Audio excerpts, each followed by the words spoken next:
Hello, beautiful souls. Welcome back to Awæcnian Academy, an age of Awæcnian, soulful stories unveiled. I am your host, Marie, and this is the beautiful Felicia, and we're so excited to have our next guest on with us, James Burgess, all the way from Ireland. And the energy this morning, I'm feeling very calm. I can hear the beautiful birds outside singing. How are you feeling today, Flea? Yeah, today is good. But I feel there's a lot of uncertainty. That's been popping up a lot lately, of people not trusting their gifts and trusting the information that comes through. And this is something that I've noticed myself. It's like, how do you trust? How do you trust what is coming through to you and, proceed in the path of the direction that we know deep down we want? And I feel that this is something that a lot of people have been grappling with and struggling to, okay, I really want to be in this type of life, but that's not the 3D reality. That's not what we're seeing in existence. So I feel that this is something that's quite pertinent for a lot of people that are just coming into this first stage of awareness of, I know I need to be doing something and I'm trusting my gut and I'm trusting myself, but what if I'm wrong? And we've spoken on this a little bit before, that what if I'm wrong? So I would really love, like, this conversation is going to be absolutely epic, because I know that it is diving into all of the different areas and different fields that just create more awareness and more clarity, I feel. So I can't wait to kick this off. Yes. Yeah, and that trust, for me, I've looked at a lot of symbols that have come into my life from animals, from also listening to my own heart calling me and my soul directing me to look at things. So James, I know, has been doing a lot of magical and ancient wisdom in his path, and he's an astrologer, a teacher, a counselor, a writer, and he's also the founder of the Elven School of Mysteries, which is based around the Sabian mysteries and symbols and magic. And so he's been called in his life to really focus deep in on this work. And interestingly, I think I was searching for, I was going through my decks and the High Priestess wisdom was coming through. And then I searched on YouTube and James's information popped up and he dived deep into the High Priestess journey. And it just really captured my heart. And I was like, I need to message James. So thank you so much for responding back, James. And I'd love for you to say hi to the listeners and just tell them a little bit about who you are and what you do. Thanks, Marie. I'm the end product of 40 years of sticking my nose in whatever esoteric book I could find, whether that was astrology or tarot or the I Ching or the runes or everything.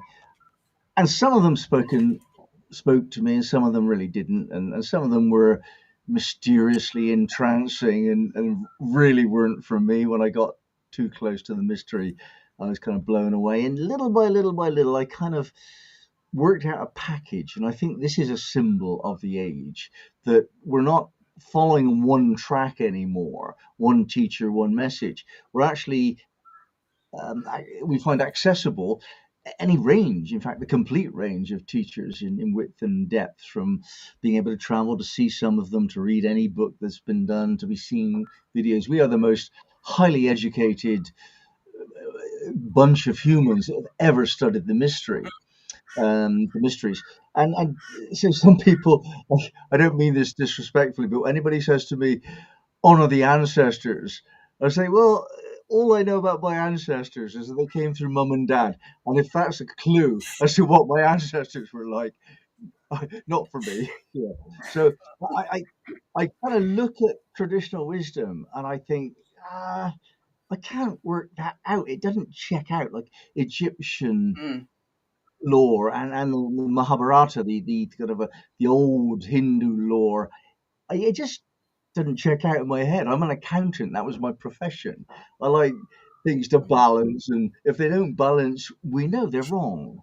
Yeah, that's what we're trained in. Same with mathematics, which was my university thing. So I came at the esoteric world with that kind of, yeah, let's have a look at this. I don't really believe in it intuitively, but yeah, okay, let's have a look. And there was just enough evidence to pretty much prove that there was something in astrology, but there was equal amount of evidence that most astrologers haven't quite got the secret right yet. So that was an Mm. interesting discovery that made me slightly unpopular with most astrologers I've ever met. But to take Mm. take Felicia's point, the whole question of trusting that quiet inner voice is fraught by the existence of two such quiet inner voices, one of which tells the truth, and the other one, not quite sure yet about where the truth lies at the very best. And this is called the jinn spirit in Sufism. When you're teachers, you're always going to attract the jinn spirit, the genie in the bottle, the one, the most powerful magic that you can't quite control, even though you try to get very, very, very specific questions to ask the jinn for a favor, he'll bend it. It's the great deceiver energy. It's not bad, but it's very mischievous. And whatever we do with this work is an invitation to that energy, that being, Mm. that shadow, that reflection of our own intentions of life. And yet we can't realize the light that we intend unless we meet and greet and deal with exactly the Mm. jinn. The jinn is the mirror of our shadow side, which we haven't really been looking at. So we got to dance with the devil. I think that's a lovely phrase, actually. And I think that if we do all this head stuff and we don't also learn how to dance properly, there's something a little bit missing. Oh, I love this so much because what I generally tend to do while we're sitting here is I just go through my tarot oracle deck, and the first one that came through was the intuition, which I thought was just okay. Yeah, this is spot on. This is exactly what we're talking about. But the temptation card was in there, and I was like, "What's this one for?" So this is in traditional tarot. It's a devil card, so it's the endings. It's the um, it's the problems, I guess, in our life. It's our shadow side. And I thought, why is that one there? And the fact that you just brought that up then is that dance with the devil. I was like, okay, that makes perfect sense now. So if I start showing up, holding up cards, that's all that is, because it definitely 100% links to what you're saying. I mean, really, given the choice, you're at a party and you can see, like, a holy man, a vicar, a priestly kind of type of person on the one sort of side, and then the devil on the other with a mischievous grin. Who are you going to dance with? Yeah. There is that room, there is that Oh, vitality. We have to understand that that's a part of the whole. We can't say that there's only light. mm, That would be absurd, wasn't it? To finish the Yeah. point I was yeah. talking about, this whole question of whether this or that inner sound, that inner voice is the right one. Aquarius has a lot to do with intuition, and it's not ruled only by Uranus, it's ruled also by Saturn. So if we liken these two inner voices to like this Uranus, I know everything, you can do that, and this Saturn, like, really show me how kind of voice. If you can see that both of those voices are quite important for you to choose your next step according to a visionary potential in the future, you need Mm, both of those energies. Then you're coming closer to the ability that Felicia was talking about. yeah.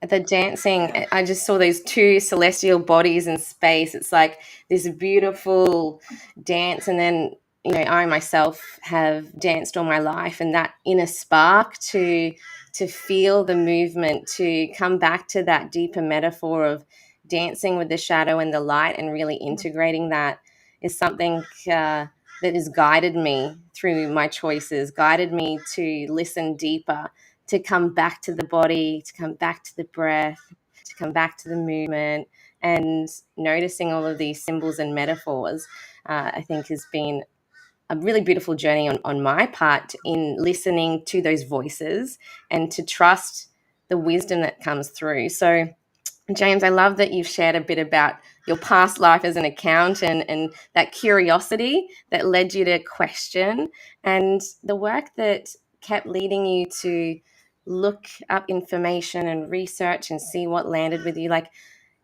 I'd love for you to share the work that you do now, you know, over this 40-year period. Like, what led you to that this is my purpose. I know that I've got all this information now. This is my mission. I'm really focused on, I know you're really focused on the beautiful number 7 and what involved with that, and the mysticism and mystery and wisdom that you've come across. So was there a moment or something that was like, yeah, this is my purpose, this is my mission? What was the question? So what was there a moment where in all of your research that it was a aha moment where I was like, this is my purpose, I'm doing this work? No, I can remember when it shifted, so that there was a definitive moment, but it wasn't a eureka experience. It was the opposite. It was just like a dissolving of a barrier. It came from the external circumstances of my life. I got pretty much irrefutable evidence of the existence of something that science and I could not explain. And I inquired into that, and I found uh, bizarre realities that I've been told could not exist. And it was like first-hand experience. It was a really, really dramatic awakening. I mean, everyone was shocked. I changed overnight from being, very, very right wing and greedy as a businessman to proselytizing and using new age terminology like, it was meant to be. I over about a 7-day period, I switched. So I got my rugby mates looked at me askance and had not the courage to ridicule me as much as they felt like doing. Wow. I feel that I was sort of hoping that you would have said yes. It was an aha moment and it was a click, because I'm like, oh, what am I meant to do? I go through my human design chart and everything keeps going back to, you meant to be a teacher, and I'm like, okay, and you're meant to teach children, and I'm like, okay, why don't I like it then? Why is it not for me? And it's that I've been hoping for that. Okay, it's just going to click because it just needs to be this way, and that aha moment that sort of like just sits there that knows I've got to be doing something different. And I know the Yeah, language change. Everybody's like, what are you going on about? I don't understand what you're talking about anymore. those intuitive wisdoms are direct intuitions to take the next step, not the next two Mm, steps or three steps, just the next step. So you're given this vision of where that might go so that you go in that direction. And then you need certainty about whether to continue. A vision has a shelf life. As soon as you yeah. have the Wow. vision, I haven't everything heard that. changes. The circumstances that gave rise to the vision are immediately changed as soon as you interpret the vision. Our, Mm, our job is to So true. interpret opportunities. There's all these paths available, an infinite number, and our purpose is to just like make a decision about which one feels right, actually, rather than best. You know, this this feels right. The others aren't quite right. This is right, and finding Mm, that in terms of the next step, whether this person is right, whether this geographical location is right. If we all did that, conflict would end. mm. And it's the baby steps. And I've pulled this card before, and it's like the vision is there, and it's the unveiling happens at each baby step, and listening, like you said, to that intuition and that inner guidance, and also trusting that whatever decision you make is is a decision in a pathway that is going to still lead you wherever you need to go. And That's how I've led, anything that I've shifted through. And I loved, and this is why I asked this question about the aha moment, because it can look so different for people. And Mm. for me, in my journey, I didn't know that I was going to leave teaching after mainstream teaching after 16 years. I thought I was going to be a high school teacher forever, because I loved high school kids and teenagers and being the mentor. And it was a process over a few years of again, circumstances and things happening to me that again led me to the next step. It led me to asking more questions, to feeling into my body, to know the extent of what it is like to feel grief or loss, in my own Mm. experience, in order to dance in the darkness, which I hadn't ever really delved that deeply in before. And in that process, a lot of numbers came up. If anyone's listening in now and you're like feeling these stretches in your awareness, you might see multiple numbers come up. And I would see a lot of 111s or twos, or, you know, Mm. um, a whole heap of things. And then it got me questioning and then looking up angel numbers and looking up the symbolism. And I know, James, 7 is a powerful number for you. So what is it about the number 7 and the symbolism behind that has drawn you to the work that you're doing? Well, this is something that I already had before I knew how to think, because I was born on the 7th of May. So there was something very exciting about 7 before I could think. And um, little by little, it became so clear that most of the world have noticed the special importance of the number 7. And it would be hardly um, argumentative to discuss the fact that there are 7 moving lights in the sky, and therefore 7 is going to be very, very special to one person first. And that's the person that spends most time looking at the sky. Now, if amongst these Mm, hunter gatherers there's one individual that's just going like, "Wow, man," you know, we know that that's what gives rise to what is in Sufism called maqam shift. We were discussing the evolutionary process. So you can go through a sort of maqam shift. You wake up layer by layer sometimes, but sometimes all of a sudden to another dimension. So this guy, this 300,000 years ago hunter gatherer, was staring at the sky, and his friends thought he was a bit of a nutcase because he wouldn't like them, and he just got it like, wow. He wouldn't know the number 7. He wouldn't have a word. He'd just go like, you know, I can hardly handle that number of variables in my head, because that is about the Mm. limit of human capacity. We can only think of 7 variables. So it was already associated with mystery, and he would have been given a special kudos and gravitas because he was the only one that knew what the number 7 meant. So since that moment, the 7 has represented the principle of the shaman, the medicine man, someone who uses astrology and other intuitive models of reality in order to whatever they choose to do. It can be applied differently by different people. I love that. I was just working out my birth number. So I'm a 25 on the 7th. So I don't 25th of know. July. So 7 7. And then my year actually equals 7 as well. I'm like, oh, I'm a 777. Well, that's there is something sexy about 7. We all go, ooh, and there's luck and mystery and specialness, and it is just everywhere. There's no reason to have 7 days of the week except that there are 7 moving lights. There's no reason to make 7 the lucky number. No reason to have 7 mentioned so often in the Bible. It's everywhere in the Bible. It's the most popular number in the Bible, and it's the same in different cultures as well. There's something about 7 because it doesn't really appear in nature. All the earlier numbers do, but you can hardly think of Mm. anything which is the number 7. 6 is all over the place, insects. 5 is every time you look at over your eyes. 4 is the animals, 3. You can find 3 in like um, clover and stuff quite often. You often see very special vegetation with 3.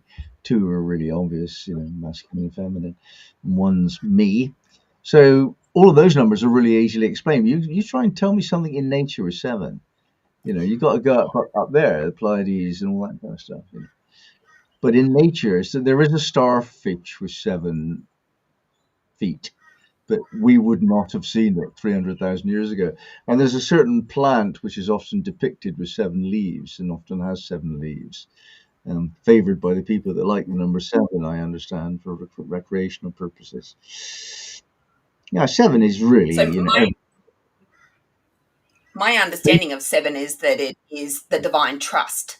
So that's separate from all of life. It's more of that energetic, I guess, existence that is a little bit different to what I would perceive as the 8 being the divine number. It's that divine trust. So it's that step beforehand. It's almost like the belief to a degree. Would that be correct? well, I think it is subject to interpretation across the realm of all the non-provable wisdoms. So, for me, the best example of the number 7 would be Lord of the Rings, where you've got reality is really well defined. It's not nonsense. It's just different, and the Elven Kingdom within that, they are likened to only one historical figure in human mythology is likened to the elf, really, and that's Christ. Can walk on water and is eternal, and it's really close to the elven story. So I think elven consciousness, Christ consciousness, unicorn consciousness, it's just taken realization to the nth degree, becoming awakened and then continuing to the point where you don't know any different to yourself as God. But that's, we're aiming for that. We're not there yet. I think we can reach realization. I think that's what I mean by the word. The awakened state, the realized state, is real. It's not false anymore. I think we can get to that level. I think we're all doing that. But enlightenment is something very, very special indeed.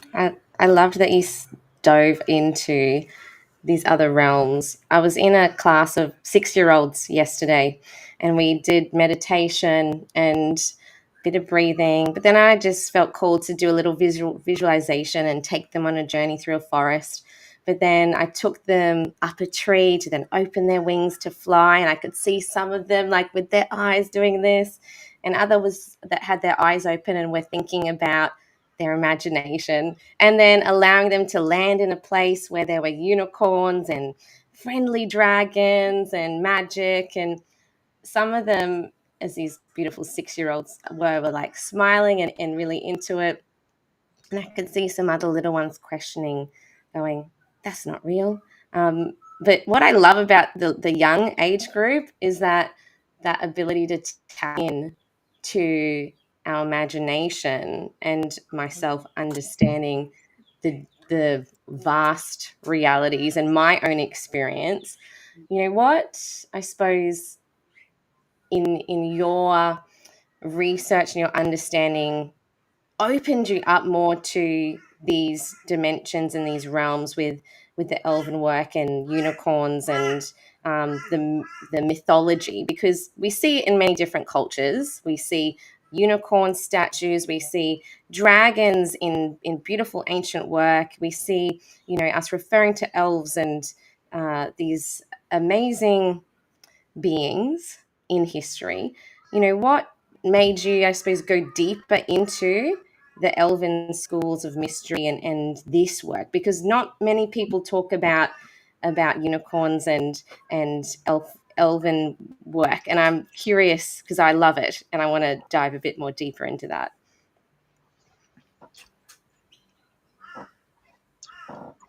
I went to an astrology evening and met a man who had just set up astrology camps and went along to the camp. And I loved the camping rather more even than the astrology. So I did the second camp, which happened to be a dance camp. And I moved away from my accountant head, and I awakened some part of me that was very excited. So I just moved away from all the people that I'd met that summer. And I found a field in a vicarage where I had nothing but a tent, and I had to cook everything I ate, and I just spent time alone, which led to the right circumstances for me gazing at the campfire every evening to have my first visions. I hadn't ever had a vision in my life before. And I had two visions. One was of a Sufi character I came to understand in the end, and the second one was of a unicorn. Now, I'd had this relationship with unicorn for some time because I kept on doing find your power animal classes on the camps, shamanistic kind of first level. And I kept on getting this unicorn, and I said, piss off. I suppose I'm Henry VIII as well, and I'm Joan of Arc, come on. So I totally refused the unicorn again and again and again. And this time I got a vision of a goat, you know, and I just kind of found out that a goat and a unicorn are exactly the same thing, esoterically speaking, with those symbols of Capricorn. So I said, all right, I give in. I'll accept the unicorn. So the unicorn led me to the unicorn camps and have a platform for me to teach. Mostly dances. My main career for 30 years was as a dance teacher. And my hobby, this astrology was always a hobby for me, and it's easier to do. Um, However, the Sufi part of me moved into studying the 7 planes of consciousness within Sufism, which I hadn't heard of before. Here we go again. The number 7 comes up, and it's starting to be there where I go, wherever I walk now. The number 7 is the signpost. That was my life, and I really studied this philosophy of 7 and found it to be very similar to the Buddhist philosophy. They call it 6 because they don't count God, but it's the same meanings.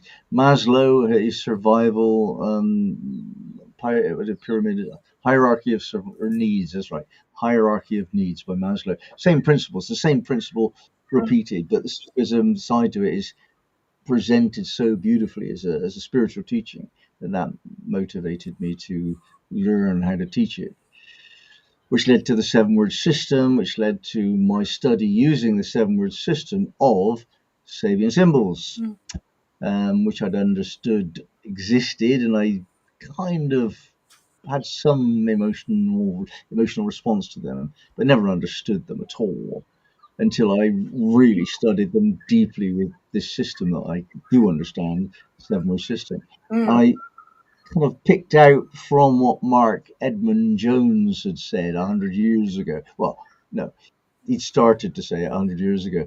I picked out what he meant because it wasn't written in the language that I'm used to. So I brought it up to date in languaging, 21st century thinking. And I thought about it again and again and again, 360 times, you understand. It's a big, big task. And then I even sort of tried to explain the Sabian symbol using videos, and there is a part of me that doesn't really know something until I can teach it. So that got me so involved in studying Sabian symbols that effectively I became a teacher almost by accident of Sabian symbols. And then applying the number 7 to the Sabian symbols in a different way, I got the Elven star. So I know it's not been studied by astrologers very much because it's quite difficult to divide the 360 by 7. So nobody knows what the septile means in astrology, and therefore there's nothing written about it. Therefore, wherever I write, nobody can say I'm wrong because nobody's written about it before. But that appeals to me. My Mercury in Aries likes to be the first to say something. So I use the Elven star, and wow, it works. It kind of opens up the dimension of atmosphere that I was only finding access to through dance, because the dance that I was doing was sacred dance. So I'd found a way into spirit, high level sort of Holy Spirit through astrology. It's like, who'd have thought it? I mean, it's a great spiritual path, absolutely great. Really, really works for me. But you get to a point where there isn't any mysticism in it, and I'm a mystic. Well, yes and no. I've done a lot of mystic work, but I didn't really fall into it the way other people did. So I know what it means, and I can bring more sort of mysticism to my astrology than many people can. And so I want that, and that's what's happening. The number seven is a mystical number. The Elven Star is a mystical sigil for a magician. The seven planes of consciousness taught within Sufism, and I've immersed myself in that subject. So then I started to get that astrology can be mysticism. It's the astrologer that has to be the mystic, not astrology. You know, and that was a breakthrough. And then I started to think, well, I can do this differently, and collected around me a group of people that were also interested to see if this works or not. And it does. We can make it work, especially the path working in the Elven Star. That's fascinating. This is so amazing. You brought up that you pulled out parts of these ancient texts, and this is something that I've also come to understand, and also at the same time not understand about myself, is this information that comes to me. Like, I didn't complete high school. I dropped out at the end of year 9 and did completed half of year 10. So for Australians, we go to year 12 and then we usually go on to senior school or higher education. And so because of my life experience, I dropped out. I was always really, really bad at science. I spent most of the time in the hall because I didn't do the homework, and because I didn't understand it. And therefore it just created this loop. And it was kind of really interesting to me that, like, I just sat down one day and I was watching some type of podcast, and they started talking about like Einstein's theories of, and all of these other scientific, and I'm like, I need to know that. And all of a sudden I've got all of these drawings and diagrams, and I'm like, I don't even know what these are for. And I keep telling Marie, maybe you'll understand what these are. But it was really going through and going, what information from that time is still relevant now? Because I truly believe that all of history is pretty much like our working book. If you think of everything as someone's form of expression in that time, it is our pathway to uncover what it is we need to move forward. And it's just these different versions of expression that a lot of the time get misinterpreted, or they're just not clear because they're not spoken in a language that is evident to you. And you said astrology was that thing for you. For me, it did start with numbers, but the true core meaning and value behind some of our ancient text and our ancient language, that for me was my, I guess, turning point to what is next, because this is actually true, but it's just not true now. It's this information was valuable. It just needs interpreted, like you said, into a way that makes sense for us today. And for a lot of people that aren't aware and aren't awake, this is the value behind, I guess, stepping into your spiritual awakening, is to find a type of language that works in that sense. Would you agree? I think the idea of finding a language is a very subtle and profound point to make. It's a lovely topic to study more and more and more. Languaging is a step of the narrative. The narrative is that which creates the reality. Without the languaging, you can't have the thoughts. You can't put your thoughts together. Your feelings are just feelings, but you give them a language, and they're much more. They're actable upon. And this is what I was discussing only today about the language which I'm turning into the lingua franca of my study groups. I've got classes, and we're all learning this bizarre mixture of language. So words like transit and unicorn and Pluto, that they're very deeply meaningful to us. And other people would just, the mainstream people would not know our language. And this is ever been the case in the esoteric world throughout history. They have a very special, we have a very special language. Not only words, but if words, then very often words borrowing from ancient languages. Um, Very often symbols imbued with magical intention over the centuries. The reason the swastika Mm, was used by Hitler was because it was the son of the sun symbol, vitality, the power of the sun. He knew what he was doing, you know. So sigils and signs and the zodiac, of course, they've been with us forever. You know, this is part of the way we think. You know, so you learn the language that speaks of the deepest mystery. And my suggestion is, if I have a novel idea to discuss, it would be something along these lines, that if you get towards the essence energy, you must know its number. So my affirmation is the number 7 is what we really need to understand the elven kingdom, the kingdom of unicorns and dragons, which is real. It's just not physical. It's our mythology. So it has that level of reality, which is not trivial. So it's real there. And I think to resonate ever so deeply with that, you call the number 7. And for example, founded the unicorn camps. So one of my proudest possessions in life is to increase the number of times the word unicorn has actually been spoken by a factor of tens of thousands.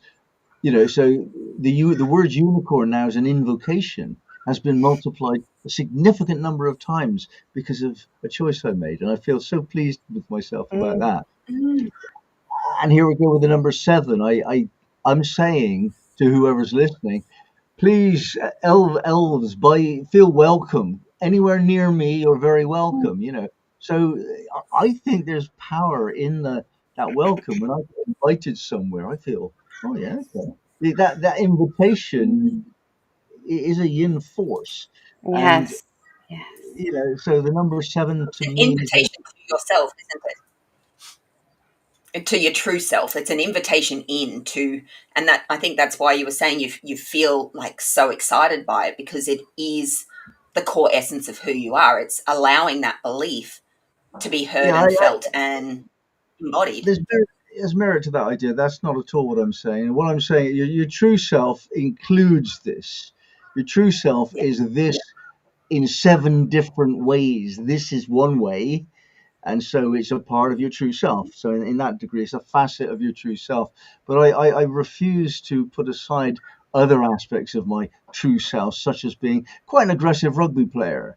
I'd love to be thought of as that nowadays. I just can't quite get it together. But that would be great, as good to be as being a bit of a space case hippie, you know, or a British eccentric in the west of Ireland, you know.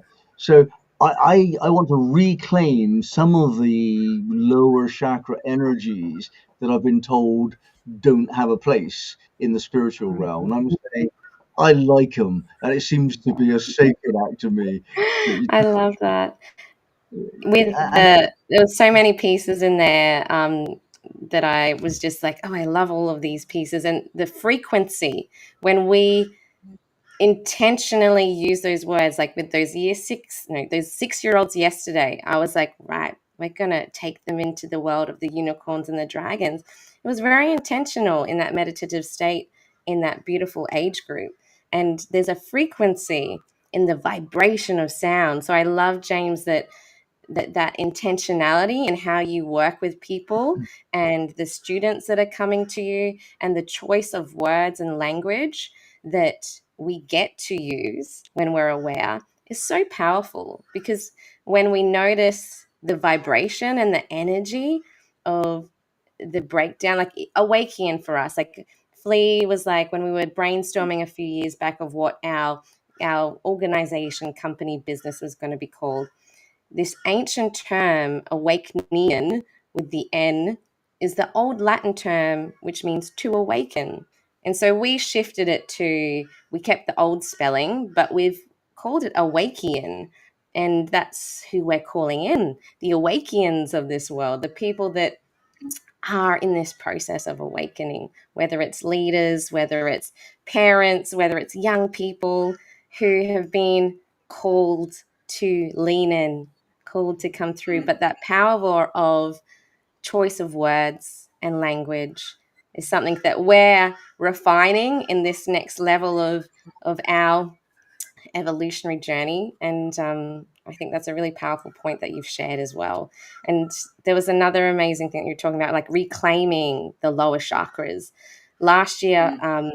that journey for me to really reclaim and ground and anchor in my root and the solar plexus and the sacral center was really, Mm. really powerful to unlock the voice, to unlock more of the flow of the chakras, to bring them into more harmony.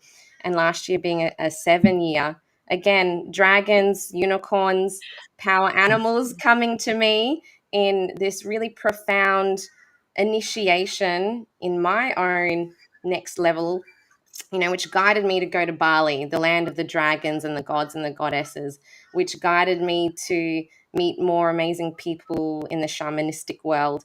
My mother is Filipino, so I have a whole lineage of of mystic wisdom keepers and witch doctors, and this amazing side that I had suppressed for a very long time, which has now come through. So I loved just that piece that you shared about reclaiming the lower chakras, noticing our language choices, and allowing that to just integrate. So I know, Flea, you had some cards up there before. Yeah, it was just as you were talking, the sacral chakra as well as the throat, like you said, to activate the voice. And this is the expression that we're talking about, this re-understanding of how we create these narratives is our destiny. And I just wanted to actually point this out. She actually has there's 7 of them. I was like, I'm looking at it going, okay, yeah, that's there for a reason. And then I counted. I was like, okay, that's like absolutely amazing that we've been talking about this number 7, and this is the destiny card. So this is, our everything, what we're here to do. And it was just really funny that it's all stemming back and creating this sense of balance. All this symbolism is bringing us back into this harmony and, I guess, equal understanding with that. Oh, I've lost my words when it comes to that, but yeah, the balance. I'd like to know how this fits, if anybody can add into it. And what was the question?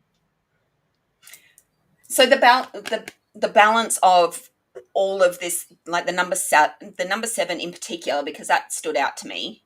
So with the number 7, how does this, I guess, in a sense, like this is what how does it create this balance for us in this current reality where we can defeat the What, what temptations of the 3D? I wouldn't make the association between balance and the number 7. Um, the The number 7, 7. the 7 being the destiny. Sorry. So if 7 is the destiny, how does Well, the balance fit in with that? we need to just check out that we agree about some fundamental principles before we go to this level of inference. Um, I will not accept destiny to be anything other than laziness of will. I don't think that we've got any right to doubt the divine gift of free will and affirming that there exists something that I have to do because it was meant to be. It offends me very deeply. I will affirm free will until there's somebody who can stop me, and it's not happened yet. And it's not happened on the disembodied spirit realm either. I've had engagements with beings on that plane who've kind of taken some authority over me, and I said, "Whoa, hang on now, just because you haven't got a body, it don't mean that you've got the clout here." Um, I would agree with you 100% that my narrative would be that destiny is that free will. It is our choice. So I wouldn't say that we have one particular path because I know that there are infinite. So in that, destiny is only which path you choose. So the choosing, the destiny being the choice or the free all right, will in that case, as such. I prefer the word vision in that case. Seems to be more. I got this Taurus refusal to have anyone limit my freedom at all. I have to be free. And I think about the word destiny that no, I do what I want when I want to do it, which is usually now. So we're bred like that, I'm afraid, too close to the animal kingdom for most people to understand. I fully understand. And that visionary you know, and again, it's languaging, isn't it? You know, we're looking at symbols, we're interpreting questions and communicating on like, well, what does it mean to you? What are these values? And it's like when we allow ourselves to talk into it openly, you know, without judgment, and then it's like when we have more of these conversations with our family members, with other people we're working with children, to allow those truths to come out, and it's like, oh, actually, yeah, I see it that way, I'm just using these words. And yeah, I love that sense of liberation and that free will in the visionary part. And so, James, like, what is some of your big visions, you know, with your school that you've created, the students coming in, the people that are coming in to work with you in probably from all around the world? You know, you're over there in Ireland and here we are in Australia. What's some of your big visions and plans to share more of this work? I'd love for you to share some of your insights and your plans. Over the next 7 years, I want to complete my work because that will be my 80th birthday, and that's enough. So my vision is not grand. It is that within the next 7 years, I can create something that continues if it needs to continue without me. So I want to release everything that I've done or felt attached to, and give myself a chance to just let go of that dimension of ego.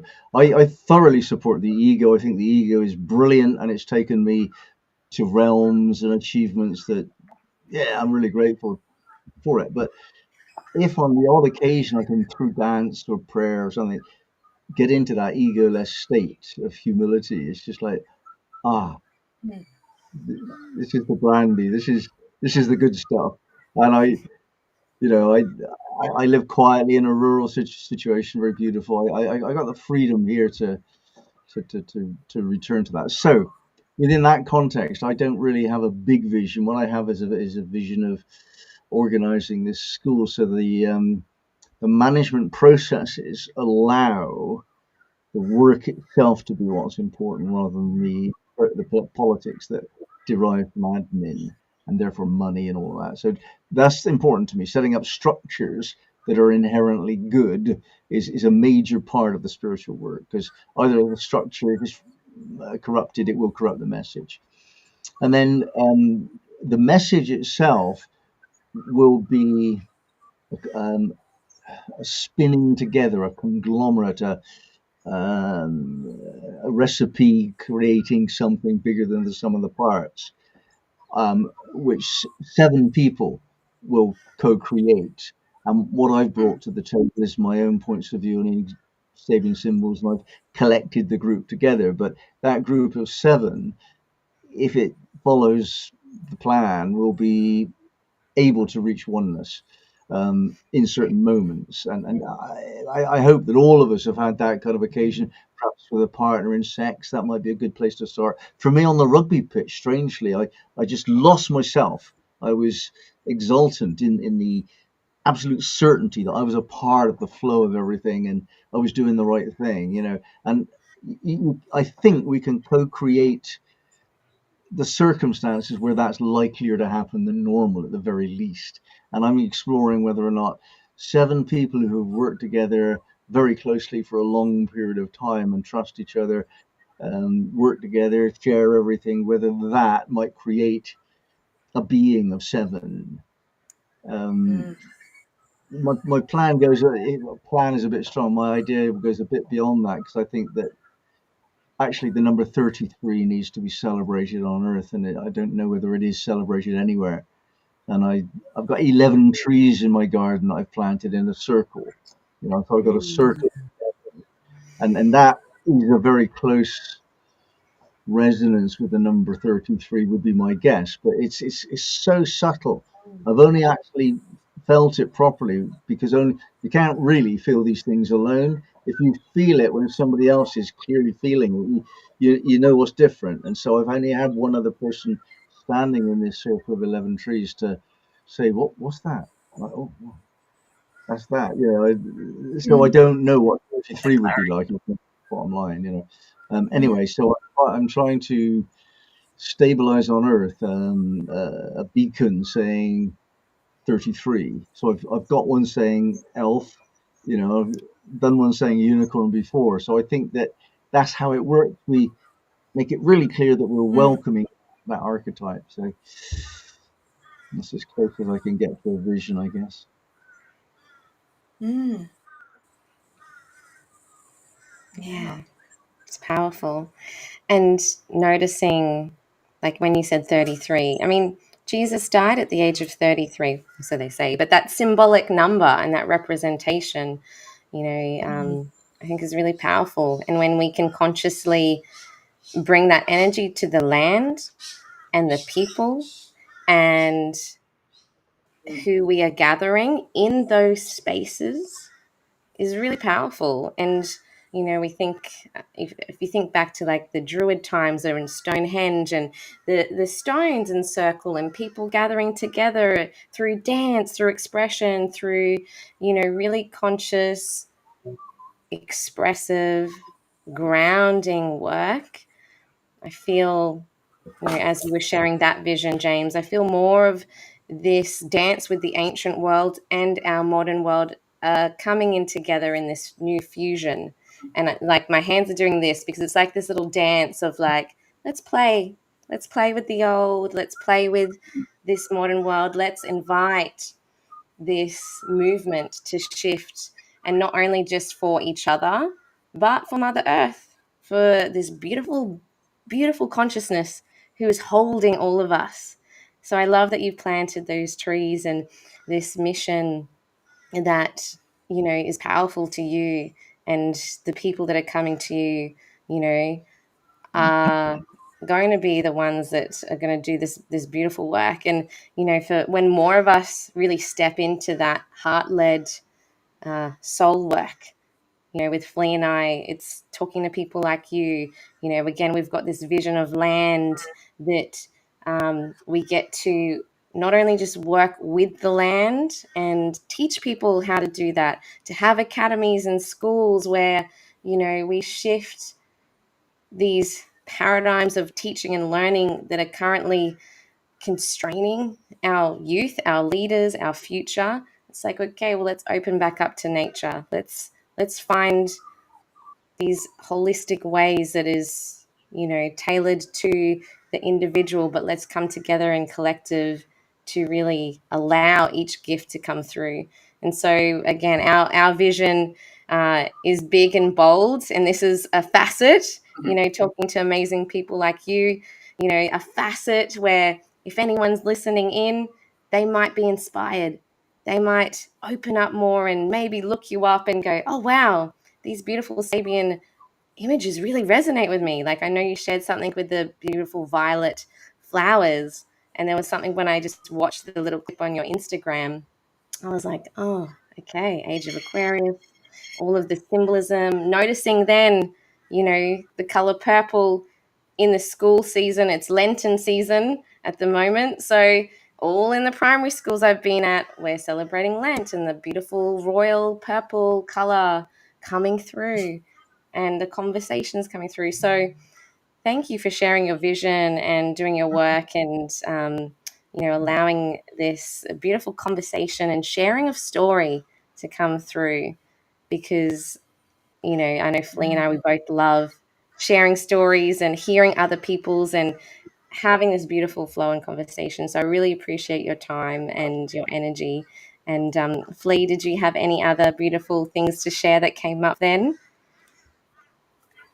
No, this is so much clarity. I love this type of work and opening people's minds to new and improved ways. So this has just been absolutely fantastic. Thank you, James. And Thank so, you. James, if people want to find you, how can they find you? I've shared some of your links on it on our Facebook page and Instagram page, but I'd love for you to share, if people are listening in, how can they come and find you? jamesburgess.com. Easy. Amazing. And we'll add that in as well. And are there any other final thoughts or messages from you, James?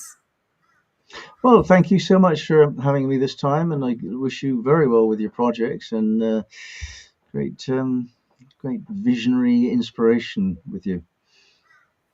Oh, thank you. Thank you so much.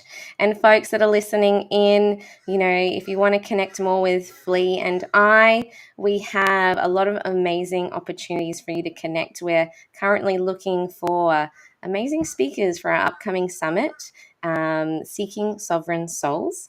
And so if you're listening in now and you've enjoyed this conversation, this chat with, amazing leaders around the world, let us know. Come and express your interest. Fill out a form. We'd love to hear from you. And we have our summit happening on the 24th to the 27th of April. And what else are we doing, Flea, that's exciting before we finish off that we would love people to know more about? We have so much. So we have a beautiful local sister circle for women that will be in the Ipswich region. So have a look at our events online for that one that will be popping up. We also have a few different masterclasses, some for youth, and I am running one on energy intelligence this month. Looking at some of those signs and symbols and how these beautiful little information come together in a visual form. What else? We have the summit. We have so many opportunities. Just come and connect with us. Come and connect. Age of Awæcnian, of course. Join us here first. Bye, everybody.